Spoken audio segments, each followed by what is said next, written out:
Alléluia. Alléluia. Je veux couler selon l'Esprit de Dieu. Je n'ai pas été préparé par l'Esprit de Dieu pour ce qui va se passer aujourd'hui, parce qu'il ne m'a pas parlé. Mais il m'amène à couler et je veux couler selon qu'il m'amène à couler. Alléluia. Béni sois-tu, éternel, notre Dieu, pour le rassemblement de ta famille en ce lieu. Merci parce que tu es le Père qui nous couvre et qui nous regarde à ce moment. Merci parce que par ton Saint-Esprit, tu nous parles, tu nous inspires, tu nous visites.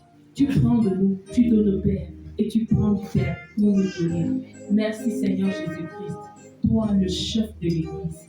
À toi, nous nous donnons et nous nous soumettons. Au nom puissant de Jésus-Christ. Amen. J'ai reçu dans une vision un message du Seigneur. C'est quelque chose que j'ai reçu il y a plusieurs semaines. Mais je me sens conduit à en parler. Je ne vais pas je ne vais pas donner les détails. Mais dans ce que je vais dire, nous allons comprendre. Et ça concerne certaines personnes. Ces personnes vont se reconnaître dans ce message. J'étais en compagnie des enfants de Dieu, particulièrement des serviteurs de Dieu. Nous étions en train de grimper la voiture, nous étions dans une voiture et on montait sur une colline. Et tout autour de cette colline-là, je voyais le bleu. C'était la couleur bleue partout. Tout ce que je voyais était dans un environnement de couleur bleue. Et ça tendait vers la nuit. Pendant qu'on montait, on me faisait voir des différents ministères, des peuples de Dieu qui servaient Dieu dans leurs différents rôles, dans leurs différents ministères. Et j'ai vu particulièrement un ministère où je crois que c'était le moment du culte. Et j'ai vu une maman, une femme qui était tenue dehors. Elle nous regardait passer pendant qu'on montait. Et pendant qu'on montait, le Saint-Esprit me parlait dans mon esprit. Dans la voiture, il y avait deux serviteurs de Dieu prophètes. Et un était devant et l'autre était à côté de moi.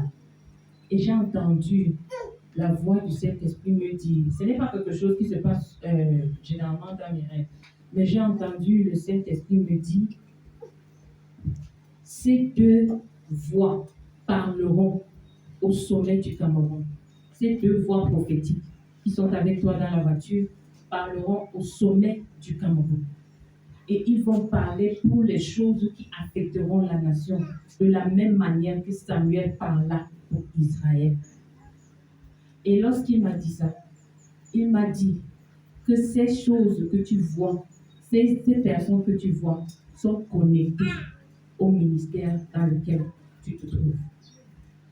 Et ces personnes se lèveront et parleront en faveur de cette nation. Voilà la première chose que j'ai vue et dont il m'a mené à parler. Et il m'a également dit, de la même manière qu'il est en train de nous dire prophétiquement et à travers sa parole, que cette commission, c'est une commission qui a une très grande portée et qui a un très grand poids entre les mains du Seigneur. Que ce n'est pas la commission d'un homme, c'est sa commission dans laquelle il a recruté des hommes. Et que chacun de nous, comme il nous a dit, doit être prêt et doit prendre sa place. Certains ont déjà saisi, d'autres traînent encore, mais il insiste et répète que chacun prenne sa place et que chacun se mette au travail. Voilà ce que le Seigneur m'a recommandé de dire, que chacun prenne sa place et que chacun se mette au travail. Alors, je voudrais que tu dises à ton voisin, attache ta ceinture. Nous sommes sur le point de décoller. Tu connais de quelle ceinture il s'agit? Éphésiens chapitre 6, verset 14. Attache ta ceinture.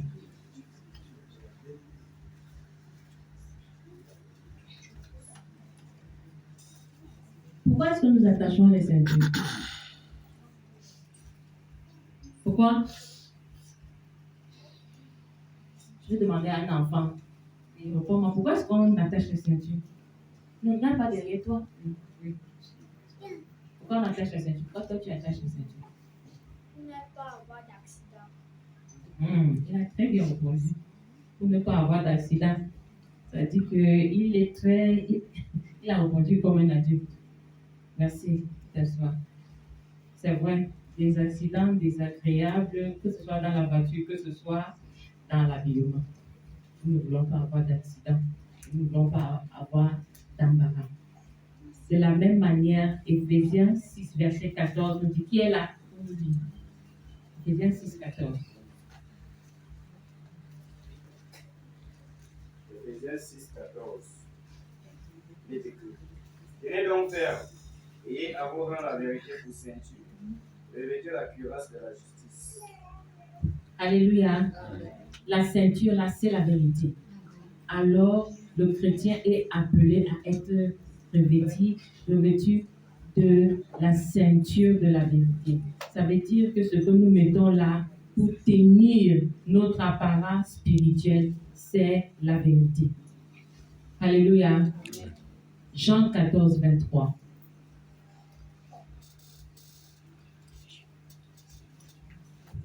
Pardon, Jean 4, 23. Jean 4, 23. Jean 4, 23. Jean chapitre 4.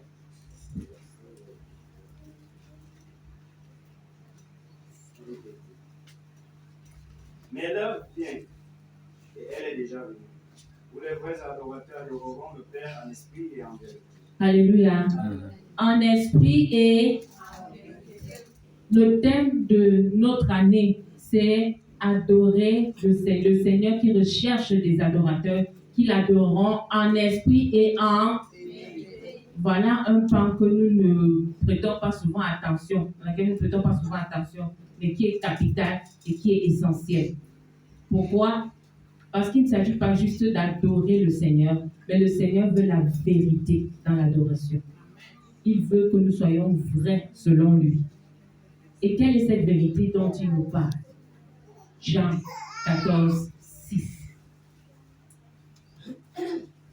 Jean 14, chapitre 6. Jean chapitre 14, verset 6 dit, Jésus lui dit, je suis le chemin, la vérité et la vie. Nul ne vient au Père que par moi. Alléluia. Je suis le chemin, la vérité et la vie. Nul ne vient au Père que par moi. En d'autres termes, quand nous adorons, nous sommes en train de nous connecter au Père. On ne peut pas se connecter au Père sans passer par le Fils. C'est lui la vérité qui nous conduit au Père. Alléluia. Pour une véritable adoration, il faut être connecté à Jésus en tant que vérité. Sinon, notre adoration ne sera pas acceptée par le Père. La semaine passée, nous avons entendu que pour que deux personnes aillent ensemble, il doit avoir confiance. Pour que je sois uni à Dieu, à l'Esprit de Dieu, il doit avoir cette entente-là, la confiance. Nous avons également appris à partir des choses qu'au fur et à mesure qu'on côtoie un esprit, on ressemble à cet esprit. La présence, l'aura de cet esprit commence à nous affecter, nous habiter, et nous commençons à prendre la forme et prendre soit l'image ou la ressemblance de cet esprit. Alléluia. Demande à ton voisin à qui ressembles-tu. Voisin, tu peux répondre. Non, réponds à ton cœur. À qui ressembles-tu? À qui est-ce que je ressemble? C'est Jésus qui connaît la vérité de ta vie et c'est Jésus qui connaît la vérité de ma vie. Et c'est Jésus qui peut, seul Jésus, qui peut me conduire à adorer le Seigneur véritablement. Parce qu'il me connaît dans l'esprit, il connaît l'état de mon âme et il connaît l'état de mon corps. Mieux que moi et mieux que quiconque. Et sans Jésus, je ne peux accéder au Père pour une véritable adoration. Sinon, je serais en train de me tromper, en me donnant l'impression que je touche le Père, et pourtant le Père ne me connaît pas. Parce que j'ai refusé de passer par la voie qui mène à lui, le chemin qui mène au Père. L'adoration passe par la vérité qui est Jésus. Alléluia. Psaume chapitre 51, verset 4. 14. 51, verset 14. Psaume 51, Verset 14. verset 14. Voici la prière. Rends-moi la joie de ton salut et qu'un esprit de bonne volonté me soutienne. Dis le verset 6, s'il te plaît. Verset 6. J'ai péché contre toi seul et j'ai fait ce qui est mal à tes yeux, en sorte que tu seras juste dans ta sentence. C'est dans, merci. C'est dans le passage là, mais il dit, tu désires la vérité. Je ne sais pas. Ouais, c'est sur 14, verset 6 et verset 8 dans cette version. Ah, ok. Mais tu veux que la vérité soit au fond du cœur. Voilà, c'est ça. Mais tu veux que la vérité soit au fond du cœur. C'est quel verset? Psaume 51, verset 8. Verset 6. Verset Dans 6. certaines versions, et Ou verset verset. Ok. Verset 6 ou verset 8. Verset Tu peux lire. Verset 8. Mais tu veux que la vérité soit au fond du cœur, fais donc pénétrer la sagesse pour les dents de monde. Alléluia. Il veut que la vérité soit au fond du cœur, non au bout des lèvres. Pour que nous soyons de véritables adorateurs, nous devons être vrais du fond du cœur selon le Seigneur. Alléluia. Il ne s'agit pas juste d'être vrai comme nous le pensons, mais la vérité selon Dieu. Parfois, tu peux être quelque chose, tu peux penser être quelque chose, mais Dieu voit autre chose. Je prends l'exemple de Gédéon. Gédéon, dans l'Ancien Testament, se voyait comme faible, comme incapable, comme non qualifié, comme le dernier de tous. Mais lorsque l'ange de l'Éternel lui a apparu, comment est-ce qu'il l'a appelé?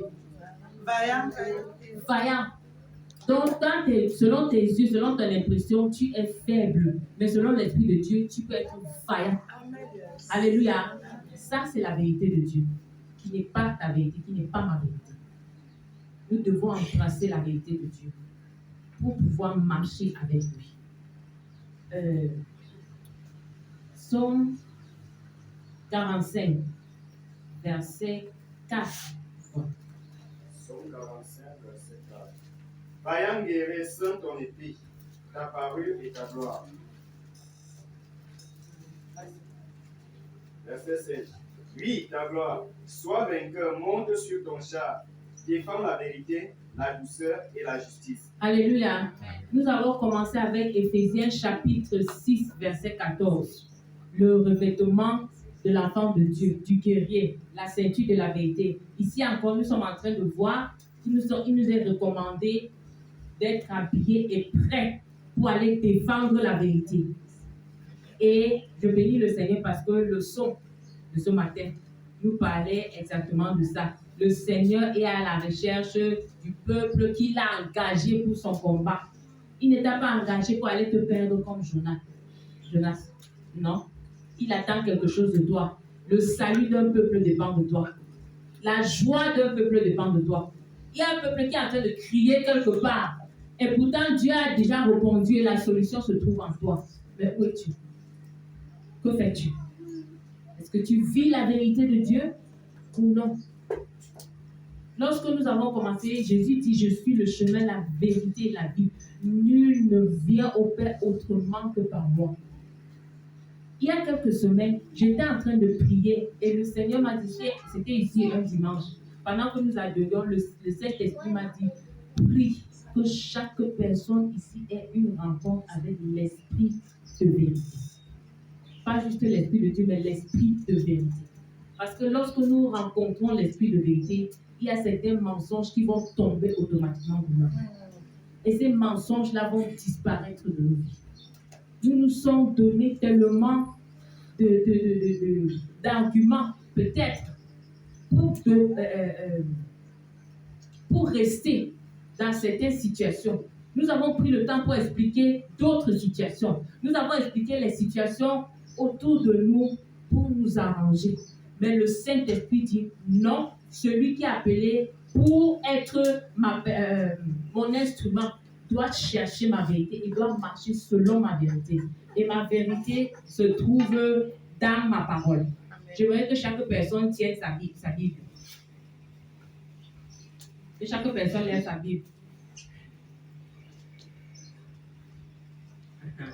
L'heure de vérité. Tenez vos Bibles.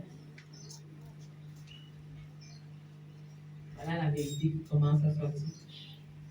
Les autres, ils sont vos Bibles. Pas le téléphone, la Bible. Jackie, la Bible. Où ta Bible?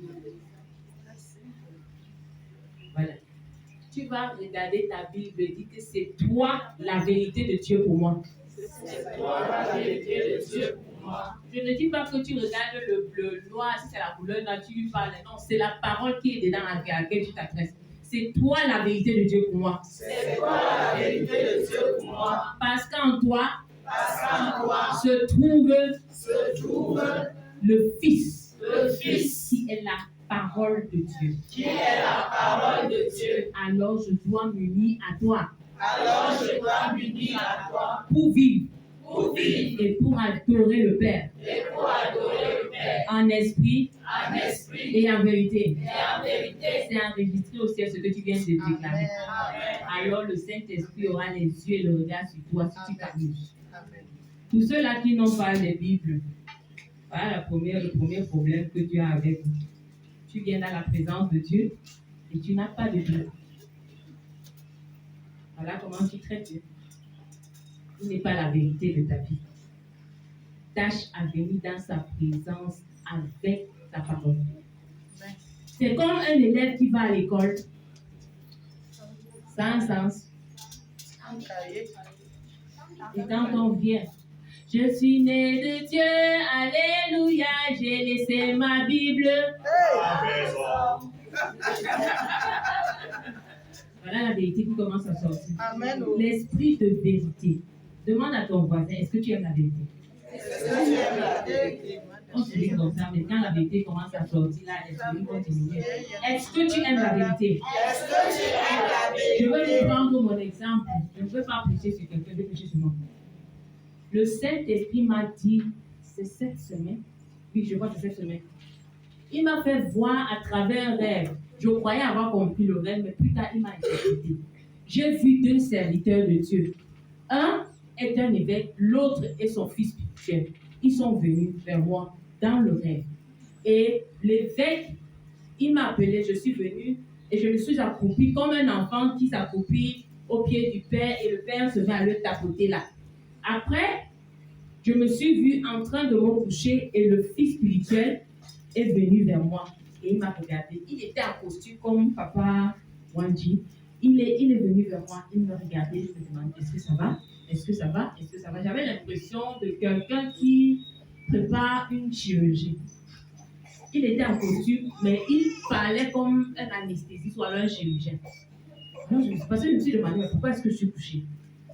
C'est quand je me suis réveillée que j'ai compris. Le Saint-Esprit fait l'interprétation. C'était une image de Dieu le Père que Dieu a vu. Dieu le Père, c'est un Père. Il aime accueillir ses enfants. Dieu le Fils, c'est le Fils qui te forme à son image parce qu'il n'est pas bon que l'homme soit seul. Alors, il doit travailler sur toi. C'est pour ça que tu étais couché. Parce qu'on devait faire une opération. Amen. Et quel genre d'opération? Il m'a dit que tu as encore les effets de l'esprit de veuve. Veuve. J'étais mariée, l'homme à qui j'étais mariée, j'étais séparée de lui, il est décédé, mais il m'a dit, l'esprit là, de veuve, est à toi, tu ne connais pas. Ça, c'est la vérité de Saint-Esprit. Parce qu'il voulait traiter ça dans ma vie. Il a donc commencé, il a dit que je veux faire le travail. Un peu comme les chirurgiens. Ils ont des appareils. Tel appareil pour telle chose, tel appareil pour telle chose. Il commence donc à me parler. Et pendant qu'il parlait, je sentais dans mon esprit comme s'il était en train de prendre les appareils, il était en train de toucher. Et pendant qu'il était en train de toucher, il m'a dit, je suis en train de te nettoyer, de te débarrasser des déchets qui sont restés de cette mauvaise expérience. Amen. Et donc, tu n'étais pas conscient. Donc, chaque fois que le Saint-Esprit veut faire son travail, nous devons être sensibles. C'est pour ça qu'il a dit sa vérité. Parce que si ces choses-là restaient en moi, ça affecte mon adoration véritable envers le Seigneur. Je ne connais pas ton cas, mais le moment pourra venir où le Saint-Esprit va dire, maintenant, on fait le travail. Il te prend il t'amène en chirurgie. Et en chirurgie, tout est fermé. Tu es fermé au reste du monde. Il est là avec les assistants chirurgiens qui sont des anges, qui savent opérer. Alléluia. Pour que tu sois une meilleure personne, pour que tu sois plus utile et plus efficace, et pour que tu ailles soigner les personnes avec qui il t'a envoyé. Amen. L'Esprit de l'Éternel est sur moi parce qu'il m'a oint pour faire quoi? Annoncer. Lui, il n'a pas oint juste pour que je sois là et que je juge de l'huile qu'il a déposée sur moi. Ça a un but. Il y a des personnes qui attendent. Et pour que ces personnes-là soient efficacement, pour que je leur donne un ministère efficace, il faut que moi-même, je sois complètement libéré. Amen. Et il y a des choses qui sont en moi, des choses qui sont en toi, dont nous ne sommes pas conscients. Mais c'est le Saint-Esprit qui nous amène ces choses-là. Il amène ça à notre conscience afin de travailler. Amen. Pour que nous soyons des meilleures personnes. Alléluia. Amen. La vérité du Seigneur n'est pas ta vérité, n'est pas ta vérité.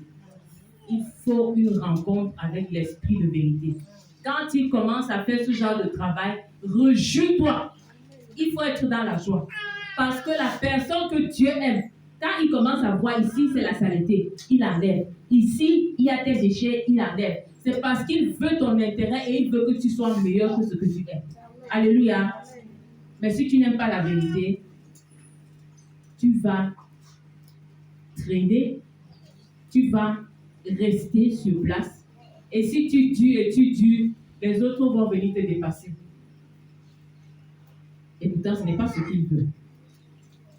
Il a dit qu'il veut que nous l'adorons en esprit et en vérité. La vérité de Dieu blesse, ça fait mal, mais ça fait du bien. Alléluia. Alléluia. Amen. La vérité de Dieu peut demander que je m'asseye quand je veux me lever. La vérité de Dieu peut demander que je me taise quand je veux parler. Yes. La vérité de Dieu peut demander que je parle quand je veux me taire. La vérité de Dieu peut m'obliger à aller faire, à prendre des pas de comme le courage du lion, oser pour lui. Quand bien même moi de nature, je ne le ferai pas. Nous voyons plusieurs de ces exemples dans la Bible. Des personnes qui, remplies du courage du Seigneur, ont osé des choses avec lui. Qui ne feraient pas ces choses-là d'eux-mêmes, fortifiés par le Saint-Esprit. Alléluia. Amen. On est en train d'aller quelque part. La vérité. La vérité. Dis à ton voisin, aime la vérité. Aime la vérité. Surtout, aime la vérité de Dieu. Surtout aime la vérité de Dieu. Qui n'est pas forcément ta vérité, Qui n'est pas forcément ta vérité. ni celle de ton environnement. Ni celle de ton environnement. Embrasse la vérité de Dieu. Embrasse la vérité de Dieu. Je voudrais poser une autre question. Qui ici connaît quelque chose que le Seigneur lui a dit de faire et la personne ne l'a pas fait?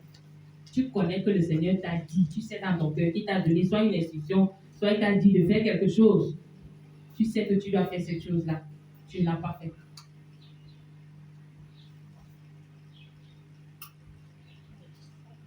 La vérité dérange. Hein?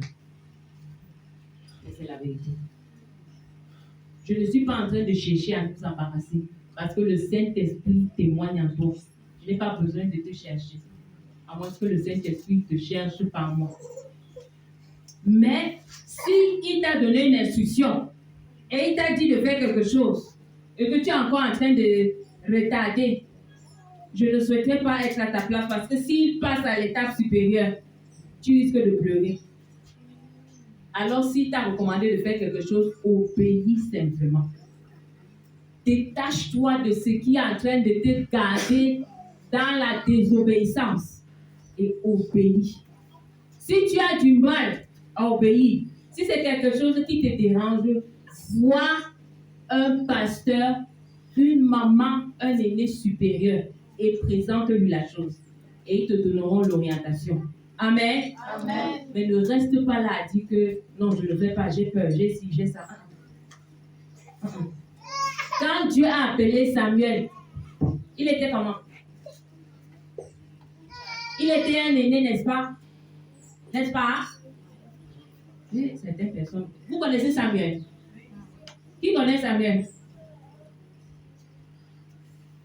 La vérité, la vérité, la vérité. Ça veut dire que nous sommes ici. Beaucoup de personnes viennent apprendre la parole de Dieu à partir du pupitre et tout ce qu'on leur dit. La lecture personnelle, il n'y a pas. On ne connaît pas qui est Samuel.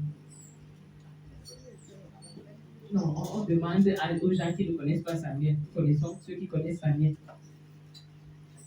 Samuel était cet enfant qui est venu à partir de la prière de sa mère qui s'appelait Anne. Et elle était stérile pendant longtemps. Alors elle a demandé un enfant du Seigneur et le Seigneur lui a donné Samuel. Elle avait promis au Seigneur que si tu me donnes un enfant, je te le remettrai. Alors elle est allée laisser Samuel dans le temple où il y avait le sacrificateur élu. Un jour, Dieu a commencé à parler à Samuel. Je demande donc, quand il a parlé à Samuel, Samuel était-il déjà un adulte ou un enfant? Un enfant. C'est pour nous dire que la vérité de Dieu n'est pas la vérité de l'homme. Dieu peut appeler dès le bas âge. Il faut reconnaître Dieu dans l'enfant, comme dans l'aîné, comme la grand-mère. Alléluia. Amen. La vérité de Dieu, c'est ce qu'il demande pour toi et pour moi aujourd'hui. Pour l'adorer efficacement. Comment réagis-tu lorsqu'on te dit la vérité? Est-ce que tu apprécies ou alors est-ce que ça t'énerve? Si tu as l'Esprit de Dieu et que tu vas avancer, tu vas prendre ça avec un bon cœur, dans le bon sens. Mais si tu es encore plein d'orgueil et c'est toi qui es assis sur le trône de ta vie, tu vas t'énerver, tu vas balancer ce qui t'a été dit, tu vas t'en foutre et tu vas avancer selon toi. Mais selon Dieu, tu seras comme un animal qui est attaché à une corde, la corde de l'orgueil. Et pendant que tu penses que tu avances, tu es là-bas. Et des personnes qui sont même loin derrière toi vont venir traverser et avancer. Mais je veux nous dire, nous sommes en train de vivre un moment, une époque, une saison où Dieu a déjà commencé son travail. Et il attend chacun de nous à notre place. Et nous devons nous mettre au travail. Il ne va pas nous attendre. Il a déjà commencé avec plusieurs personnes. Dieu est en train d'utiliser déjà beaucoup de personnes. Qu'en est-il de toi? Qu'en est-il de moi? Nous devons comprendre que c'est le temps. Et quand il a dit qu'il veut travailler, nous devons coopérer avec lui afin que son travail avance. S'il a dit, par exemple, dans cette commission, que ce n'est pas la commission d'un homme, c'est sa commission dans laquelle il a inclus, engagé les hommes. Tu dois comprendre là où tu es appelé, où tu as été engagé et que tu te mets au travail. L'œuvre ne concerne pas juste les pasteurs ou les hommes de Dieu ou les anciens. Ça te concerne. Tu dois voir cette commission comme si tu n'étais pas là, ça va échouer afin de te mettre au travail. Alléluia. Parce que le Seigneur compte sur toi. Certaines personnes ont commencé à se lever, c'est bien. Mais nous avons encore beaucoup à faire. Si nous voyons l'avenir, nous allons voir que nous avons beaucoup à faire. Et que c'est l'heure du travail, c'est l'heure de se mettre au travail. Alléluia. Nous devons aimer la vérité. Nous ne devons pas fuir la vérité. Nous ne devons pas nous éloigner de la vérité. Et nous ne devons pas fuir les gens qui nous disent la vérité. Parce que généralement, il y a ces personnes-là qui disent cash et qui disent la vérité. On n'aime pas ces personnes-là. Parce qu'ils nous rappellent toujours les choses qu'on ne veut pas entendre. Est-ce que tu connais quelqu'un qui dit la vérité comme ça? Quelqu'un qui t'a déjà dit une vérité qui t'a énervé bien. Le genre, tu dis seulement que pardon, je ne vais pas voir cette personne pendant au moins 7 jours.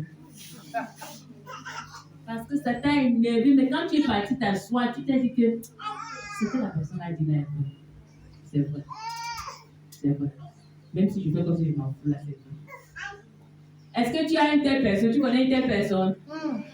Rends grâce au Seigneur pour cette personne-là dans ton cœur maintenant. Dis, Seigneur, béni sois-tu pour telle personne qui m'a dit une vérité, qui m'a énervé, ou alors qui me dit toujours la vérité. Alléluia. Parce que c'est ça qui nous aide à avancer. Les gens qui sont là pour aiguiser, qui sont là pour jeter là le genre qu'on ne te laisse pas dans la saleté. Amen. Je me rappelle un jour, j'avais porté un vêtement, j'étais sûre de moi-même. Quelqu'un m'a dit que tu sais comment tu es habillé là maintenant, tu ressembles à quelqu'un qui. Et on était en train d'aller vers des personnes pour rendre le ministère. J'étais énervée. J'ai dit, ça c'est quoi? Ça dit que même le zèle, la joie que j'avais à aller rendre le ministère, c'était moi. Moi, je fais la personne. Mais c'était vrai. Ça m'a énervé, mais c'était la vérité. Donc il y a des personnes comme ça. Ils te disent, ça cache, ça t'énerve, mais c'est la vérité. Pour que la fondation chrétienne de la parole de vie avance, il faut la vérité. Et il faut l'esprit de vérité. Et il faut que quand la vérité t'est dite, que tu ne tournes pas le dos, tu frontes le visage. Que ce soit un enfant, que ce soit un aîné, nous devons savoir que l'esprit de Dieu, l'esprit de vérité, ne bâtit pas avec sa vérité. Exemple, dans le livre des Actes des Apôtres, il avait été décidé que l'Église devait fonctionner comme tel. Les chrétiens devaient apporter tout ce qu'ils avaient comme revenu, les biens, et on devait partager ça équitablement. C'était attendu, c'est-à-dire que c'était convenu par tous. Ils étaient tous d'accord. Et à ce moment-là, tout le monde se met d'accord. Mais deux personnes se mettent de côté et ils disent que non. Vraiment, telle chose-là que j'avais acheté le meuble là que j'avais acheté à 1,5 million, je ne peux pas donner ça. Ou alors je coupe une partie là, je vais donner. Et quand l'ancien de cette église-là, disons par exemple, notre papa Echo, demande que je ne veux pas donner de nom ici. Tel ou tel, est-ce que tu as fait telle chose? Oui. Tu as cultivé tu as travaillé ton champ, tu as pris la récolte, peut-être tu as vendu, tu as apporté l'argent, tu as apporté.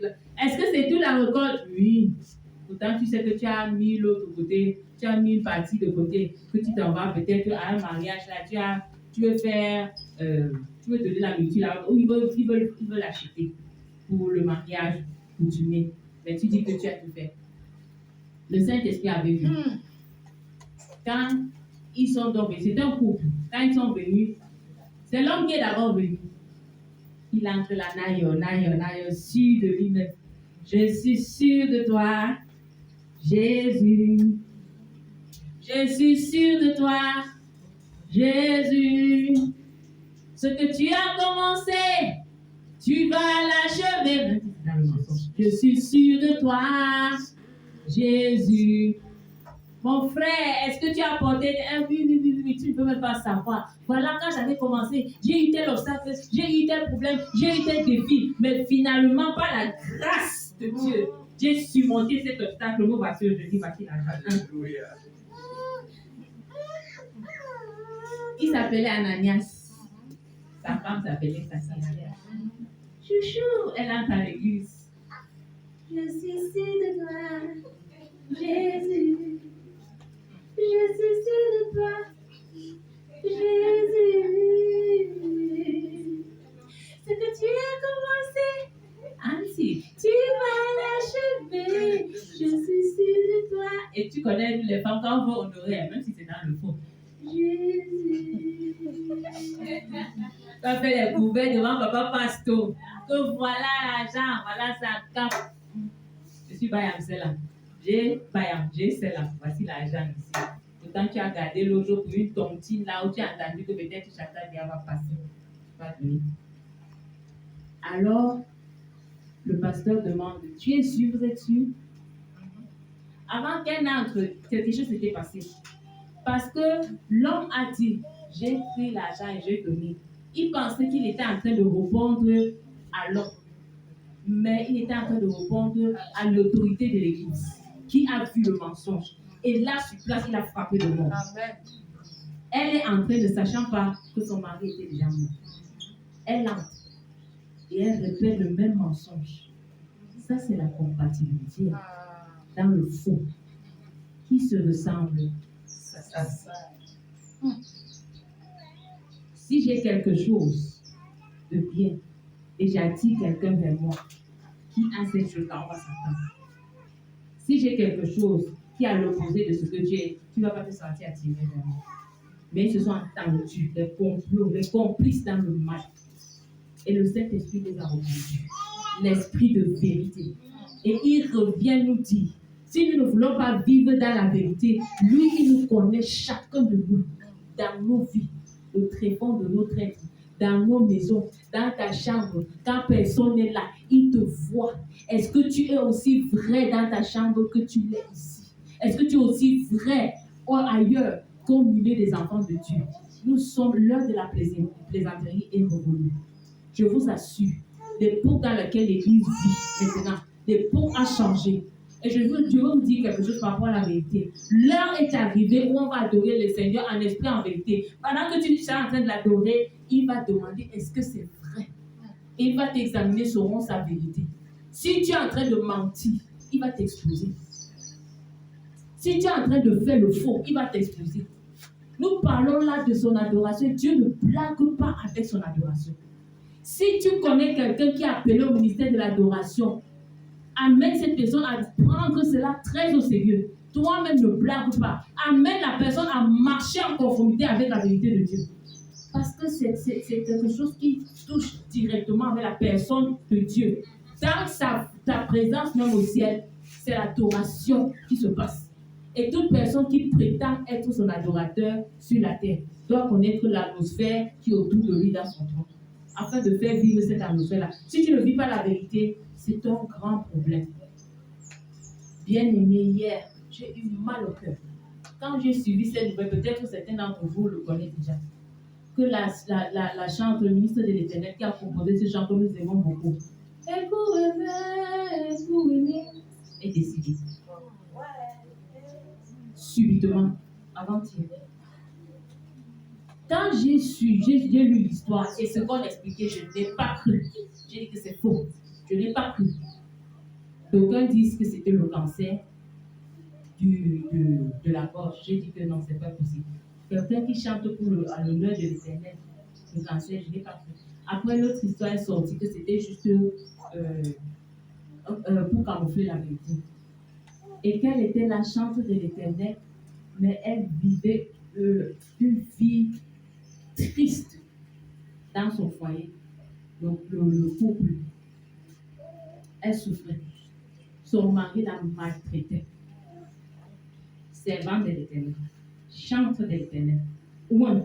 Avec un impact tellement puissant. Nous connaissons, toi-même si tu as eu à chanter, à suivre ces chansons, tu sais ce que ça va faire. Ce n'est pas n'importe qui que nous sommes en train, n'importe qui que nous parlons. Et on dit que le mari battait sur elle. J'ai dit que ce n'est pas vrai, je ne crois pas. C'est quand j'ai entendu une femme de Dieu respectable du Nigeria en parler que j'ai compris que cette histoire c'est vrai. J'ai dit, mais où sommes-nous? Dans quelle vie et à quelle époque? Comment est-ce que quelque chose comme ça peut se passer? Quel était le problème? Je veux juste résumer parce que c'est triste. L'homme était une terreur pour elle. Je dis bien, l'homme était une terreur pour elle. Elle n'était pas libre chez elle. Il l'a tourmentée et elle cachait. Elle venait rendre au ministère, elle étouffait, elle souffrait. Oh, moi, je n'ai pas cru ça parce que j'ai dit que non, de son pasteur, il ne peut pas être au courant de ça. Bien aimé, l'autre là, c'est la page des certificateurs. Je ne peux pas ouvrir l'autre là parce que c'est un autre pas. Mais ce que je voulais vous sortir, c'est quoi? Elle est en train de vivre une situation triste chez elle. Parce que quelqu'un se permet de monter sur elle, de monter sur sa destinée, de monter sur sa vie, de la traiter mal. Et la dernière fois, il lui a donné un coup terrible qui l'a amené à l'hôpital. Éventuellement, elle a rendu là. Je n'arrivais pas à croire. Mais ça m'a tellement fait mal. J'ai dit que l'heure, si je ne sais pas ce qui s'est passé pour qu'on en arrive là, mais c'est déjà un message fort à l'Église. Faisons attention. Faisons attention. Vivons la vérité. Marchons dans la vérité. Ne venons pas ici prétendre que nous sommes ce que nous ne sommes pas. Ne venons pas ici donner l'impression que nous sommes avec Dieu, pourtant nous ne sommes pas. J'ai vu les photos d'elle et son mari à l'église. J'ai dit bien à l'église. Mais quand il rentrait à la maison, il la menaçait. Pourquoi? C'était un homme qui était dans l'insécurité à cause de la célébrité de la femme. À cause des dons de la femme. À cause de la potentialité de la femme. Il n'était pas partenaire. Nous avons appris dernièrement, il n'est pas oncle sorcier. Il n'était pas partenaire. Il voyait la femme comme une menace. Et il a amené la femme à être une esclave chez elle. Je vous assure que les femmes sont révoltées, très révoltées, dans la maison de Dieu. En plus forte raison même du haut, j'ai entendu des choses déjà qui se disent. Et je me suis dit que si c'était faux, le monsieur se serait prononcé. Pourquoi il ne l'a pas fait? Le gouvernement du Nigeria a déjà pris ça en prévision. Faisons attention. L'esprit de vérité est là, il nous regarde. Que nous adorons le Seigneur en esprit, en vérité, mais il ne s'agit pas seulement de venir chanter. Il s'agit d'une communion continuelle à travers laquelle nous allons affecter le monde positivement. Cette femme, malheureusement, est morte prématurément parce qu'elle avait plein de chansons composées qu'elle n'avait pas chantées. Que personne d'autre ne vienne accomplir ta destinée au nom de Jésus. Amen. Que tu ne sois pas négligent de manière à ce que quelqu'un d'autre va venir accomplir ta destinée. Amen. Elle croyait qu'elle était en train de supporter parce qu'elle avait 4 enfants. Je vais faire comment? Voilà comment le diable a trompé tellement de femmes. La parole de Dieu dit que il shall bruise your heel. Il va le talon, la parole elle va. Il ne va pas écraser. Qu'il va bruise your heel. Ça va à ton talon. À la fin, qu'est-ce que mordre, voilà. Ça, c'est une morsure tellement douloureuse pour le corps de Christ. Et ça, c'est la façon dont le diable s'est infiltré, utilisant les sons pour mettre les femmes en esclavage. Jésus n'est pas venu pour emprisonner les hommes ou les femmes, il est venu pour libérer. Amen. Nos cultures ont inculqué sur un certain esclavage des femmes. Ce qui fait que psychologiquement, tu es emprisonné, embrigadé. Tu es là et tu es en train d'être battu. Tu es en danger. Nous parlons là du danger. Tu es face au danger, mais tu continues à garder. Et voilà finalement ce qui est arrivé. L'esprit de vérité, ce n'est pas un esprit de jeu. Oh. Faisons attention. Oh. Il nous regarde. Oh. Si tu as déjà parlé, obéis. Voilà ce qui arrive. Je n'aurais même pas imaginé cette femme. Quand j'écoute sa louange, là, j'adore le Seigneur. Et je savais que c'est une femme qui va impacter le monde. Il y a beaucoup d'autres choses à faire pour le Seigneur. Et maintenant, voilà ce que nous entendons. C'est un exemple triste pour nous dire que nous devons marcher dans la vérité et veiller les uns sur les autres. Si je te dis la vérité, ne te fâche pas. Et sois ouvert quand ça ne va pas. Ça, c'est ce que je peux dire généralement ici. Mais pour le ministère des femmes, voilà une autre chose. Des femmes qui souffrent dans leur foyer. Moi, je dis une chose. Pour mon exemple, j'ai failli me retrouver dans la même situation. Étant mariée à quelqu'un qui manipulait spirituellement par la sorcellerie et voulait en quelque sorte embrigader ma destinée. Je ne connaissais pas. Juste à ce que le Seigneur m'amène à Papa Vega, qui a prié pour moi.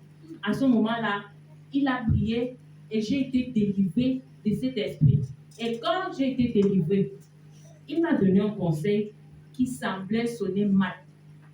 La vérité de Dieu n'est pas la vérité de l'homme. Je lui ai dit que maintenant que je suis délivrée et tout, je fais comment? Il me dit, je te conseillerais d'être chez ta maman pour l'instant. Parce que si tu rentres là-bas, tu vas récupérer tout. J'ai obéi. L'obéissance n'était pas une obéissance populaire. On m'a qualifié de tout. On m'a insulté. On m'a rejeté. On a raconté des choses sur moi. J'ai perdu des relations, plein de relations. Le pupitre m'a été refusé parce que, disait-on, je vivais une situation maritale irrégulière. Le Seigneur m'a dit, je suis avec toi parce que tu as obéi. Et les mêmes insultes se sont déportées vers ma maman et mes soeurs. On les accusait de me soutenir dans le mal. Mais je savais une chose. Je suis venue sur cette terre pour vivre et accomplir ma destinée et je ne suis pas venue pour être sous le joug, soi-disant mariage, qui devait finalement me tuer parce que ma soeur, maman Joie, elle avait une vision dans laquelle elle a vu ce qui devait m'arriver. Elle a vu comment on avait coupé mes pieds, le sang coulait. Oui, et le sang coulait. Ça devait m'emporter. C'était le Seigneur qui donnait l'avertissement. Monsieur s'attendait à ce que je vienne me joindre à lui et tout. Peu de temps après, il a eu une maladie et il attendait que je vienne maintenant m'occuper de lui. J'ai dit que voilà, il n'est pas bon que l'homme soit seul. Je ferai pour lui une aide convenable qui va venir s'occuper de lui quand il est malade, quand il est parti faire son désordre. C'est moi qui l'ai supporté. Ce n'est pas la destinée. Malgré le fait que je souffrais de voir le mauvais regard lancé vers moi, je disais, Seigneur, comment est-ce que je vais faire? Je ne suis ni mariée, ni célibataire. Je ne connais pas mon nom. Le Seigneur m'a dit, je m'occuperai de tout. Et au bout de 3 ans, le Seigneur l'a enlevé. Et j'étais libérée. Je vais te dire, vis la vérité de Dieu et non ta vérité. Et non la vérité de la société. Et non la vérité des hommes. En dehors des hommes qui sont divinement inspirés pour te guider dans la vérité. Ceux-là sont mandatés par Dieu pour te conduire dans la vérité. À l'instar des serviteurs de Dieu, des mamans spirituelles et de ceux-là qui nous conduisent dans la foi. Alléluia. Amen. Baisse ta tête. Nous allons prier. Selon la parole de Dieu, est-ce que je vis dans la vérité? Est-ce que tu vis dans la vérité? Je veux prendre des exemples palpables. Est-ce que tu reconnais, tu sais que tu as fait mal à quelqu'un ou à des personnes? Tu es conscient de ça. Et tu sais que quelqu'un ou des personnes sont mécontents de toi. Mais tu fais comme si ça ne te dit rien. Comme s'il ne se passe rien. Est-ce que tu sais que tu as fait du mal contre les gens et contre les saints du Seigneur? Et tu fais comme si il ne s'est rien passé. Est-ce que tu sais que quelqu'un est fâché contre toi? Tu es conscient que tu as fait quelque chose de mal. Plutôt que de demander pardon à la personne, tu crois que tu vas arranger ça avec Dieu et ça va finir. Mensonge! Mensonge! Mensonge! L'esprit de vérité fonctionne dans la vérité et réclame la vérité jusqu'au bout. Prie et demande une rencontre avec l'esprit de vérité. L'esprit de Dieu sous forme de l'esprit de vérité. Fais cette prière sincèrement. Et quand il va commencer à te montrer les choses, n'aie pas peur, n'aie pas honte. Repends-toi là où il te demande de te repentir. Si tu dois, vois-le. Parce que tant que tu ne le fais pas, tu seras limité. Et il ne va pas t'amener à une étape supérieure tant que tu n'as pas traité. Nous ne nous mentons pas. Nous ne pouvons pas tromper l'Esprit de Dieu, même si nous pensons nous tromper. Seigneur notre Dieu, Père éternel, celui qui nous a créés pour lui, merci pour le rappel de marcher dans la vérité. Nous prions, Seigneur, nous nous présentons devant toi comme un peuple, ton peuple que tu as élu. Nous te supplions de nous pardonner pour chaque fois que nous nous sommes éloignés de la vérité que nous connaissons déjà à partir de ta parole et à partir des interpellations du Saint-Esprit dans nos esprits. Je prie que tu nous pardonnes, que nous ne soyons pas le peuple courroie, Seigneur, mais que nous sachions t'obéir. Je prie pour moi et je prie pour chacun de nous, pour une véritable rencontre avec l'esprit de vérité. Je prie que nous allons aimer Christ, la vérité, et l'esprit de vérité qui nous conduit dans toute la vérité. Je te supplie, amène-nous dans cette dimension d'amour de la vérité.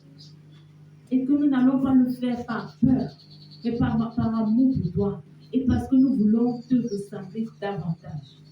Je prie que tu nous pardonnes nos égarements et amène-nous à marcher dans la vérité, selon toi, afin que nous soyons ce peuple sur qui tu peux compter, ce peuple de confiance, afin que nous soyons ce peuple qui va te ressembler davantage chaque fois que nous nous rapprocherons de toi pour t'adorer, que ce soit en esprit et en vérité. Au nom puissant de Jésus-Christ. Amen. Amen.